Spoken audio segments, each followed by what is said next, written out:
စာအုပ်မာလို့ရလားရှင်နော်ဒီညမလေးကမြန်မာပြည်ထင်တယ်နော်မြန်မာပြည်ဆိုလို့ရှိရင်ဒီနှစ်အုပ်မာလို့ရပါတယ်ဒီနှစ်အုပ်နော်နှစ်အုပ်ကို18000ဖြစ်ပါတယ်ဒလီခါကျတော့ပစ္စည်းရောက်မှဒလီသမားကိုပေးရမှာဖြစ်ပါတယ်ရိုင်နဲ့အပ်ပေးတာပေါ့နော်ပစ္စည်းဖို့18000ဒီစာအုပ်နှစ်အုပ်18000ကတော့စာအုပ်ဖို့ကြုတ်လွှဲရပါတယ်နော်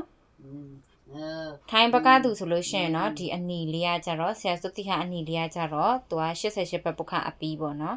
တချို့ကြတော့လဲနဟိုက90ကျော်လေးနဲ့ရတာလည်းရှိတယ်50ကျော်နဲ့ရတာလည်းရှိတယ်เนาะတယောက်နဲ့တယောက်ကမတူချင်းဝါလေးထဲမှာထိုင်းဘက်ကသူဆိုရင်တော့ချင်းဝါလေးမနှိပ်ဝယ်ဝါအဝါအုပ်ကြတော့125ဘက်ပုခအပီးပေါ့เนาะ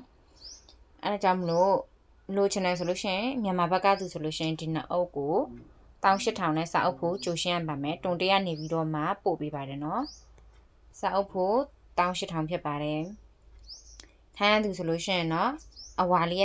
125အနီလေးက88ပဲပုခအပီးဖြစ်ပါတယ်เนาะ